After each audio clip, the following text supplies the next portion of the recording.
според Државниот завод за статистика, цените на зеленчукот за месец октомври годинава пораснале вкупно за 47,7% споредбено со минатата година. Токму на оваа тема утрово разговараме со професорот доктор Урце Симов, председател на Комората за информатичка комуникацијска технологија и услуги при Сојузот на стопански комори на Македонија.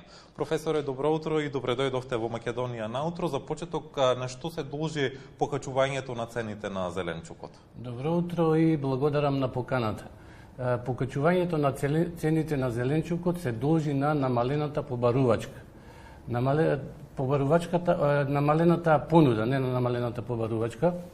Понудата е намалена затоа што и во нашата земја и во околните земји производството е намалено од повеќе фактори. Еден од поважните фактори е тоа што се помалку луѓе се занимаваат со земјоделство и со одгледување на земјоделски производи, затоа што тоа го оценуваат како дејност која што е тешка, недоволно профитабилна, не обезбедува доволно добар стандард за живот, а напорот што треба да се вложува во земјоделството е поголем во однос на други професии и затоа се помалку луѓе, особено млади луѓе, гледаат иднина во земјоделието. Тие се занимаваат со други професии, земјоделската дејност е оставена на постари луѓе, поради тоа што има недостиг на работна сила и во фабриките и во бизнисот, дури и повозрастни луѓе се префрлаат од земјоделство во фабрики, во други бизниси и така натаму, така што бројот на луѓе кои што работат во секторот за земјоделство се намалува, со тоа се намалува производството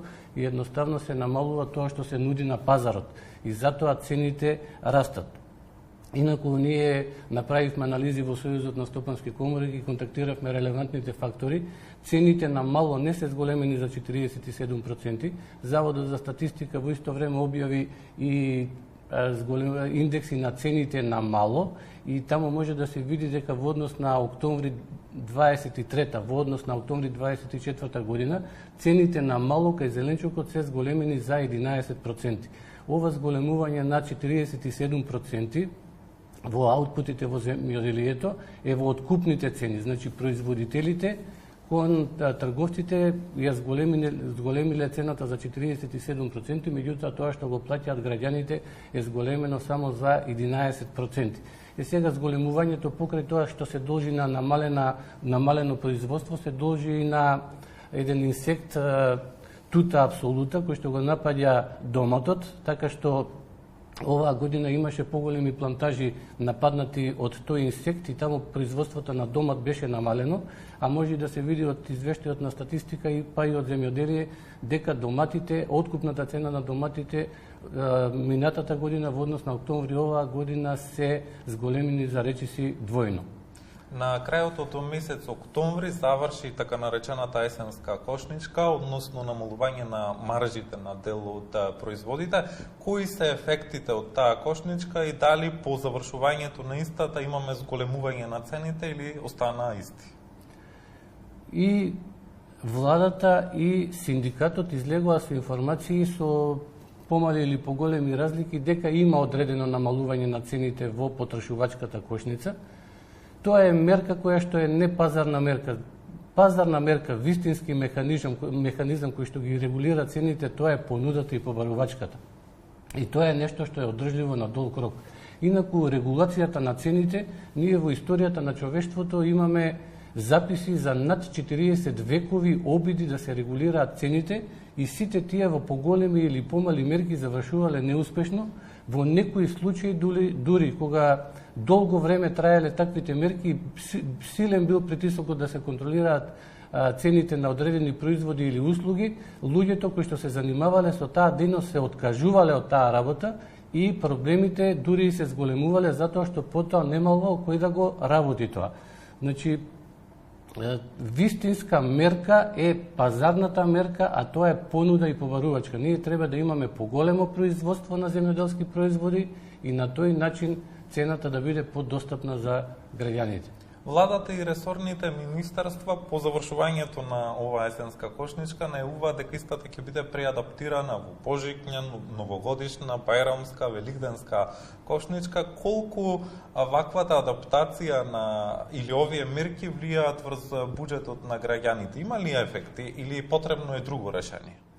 Како што видовме од статистика, малопродажните цени лани 23-та и 24-та во однос на 23-та година еве се зголемени за 10-11%, но во исто време и просечната плата е зголемена за 14% во тој временски период од една година. Значи и тие луѓе што работат во земјоделието и во малопродажбата и нивните плати се покачиле, значи очекувано е дека и тие земјоделски производи, односно и било кои други прехранбени производи, треба да имаат отприлика толково покачување на цените.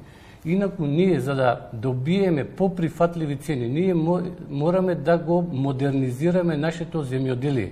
Мораме да привлечеме земјоделството да стане поатрактивна гранка за младите луѓе, да се применат нови технологии, да се остават застарените принципи на работа на производство, со помалку труд, со помалку работа, со механизација, со нови технологии, да се произведе поголем производ, тоа да овозможи подостоинствен живот, поголеми, да генерира поголеми приходи за населението, за луѓето кои што се бават со земјоделство, тие на полесен начин да го произведуваат тоа, да произведуваат поголем производ кој што ќе биде достапен на пазарот и на тој начин, бидејќи ќе има поголема понуда, и крајните потрошувачи ќе добијат поголеми цени. Тоа единствено можеме да го направиме со зголемување на продуктивноста и со поголемо производство.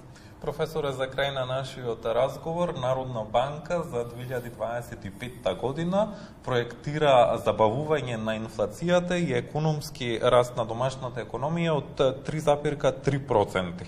Што ќе значи ова за буџетот на граѓаните?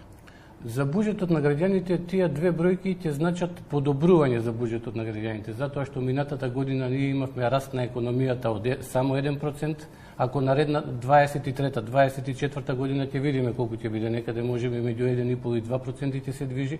Ако наредната година растот е 3,3%, тоа е позитивно за граѓаните. Исто така тоа што е позитивно е и дека инфлацијата најверојатно идната година ќе се намали под 3%, негде ќе биде околу 2,5% и тоа е нешто што е прифатливо за граѓаните. Иначе во изминатиот период карактеристична беше појавата на таа cost of living crisis или криза на трошоци за живот, каде што од различни фактори, почнувајќи од COVID кризата 2020 година, па енергетската криза 2022, па потоа следеше воениот конфликт меѓу Русија и Украина, што доведе до поскапување на разни суровини, недостиг на одредени производи, нарушување на глобалниот синџир на снабдување, и сето тоа доведе до висока инфлација. И кога доаѓа до такви услови на висока инфлација, платите се многу поинертни од трошоците. Трошоците многу брзо се зголемуваат, а платите многу поинертно, многу поспоро го следат тоа. Меѓутоа, и кога ќе се намали инфлацијата, кога ќе се намалат трошоците, тие многу побрзо се намалуваат отколку платите. Платите продолжуваат и понатаму по некоја инерција да растат. Така да речеме, последната година ние просечната плата се зголемила за 14%, додека инфлацијата била околу 4%. Значи тоа е ефект на инерција на едното со другото, после одреден временски период се порамнува. Професоре Симов, ви благодарам за одвоеното време и гостувањето ова утро во Македонија на утро. Колеги, разговаравме со професор доктор Урце Симов, председател на Комора за информатичко-комуникацијска технологија и услуги при Сојузот на стопански комори на Македонија.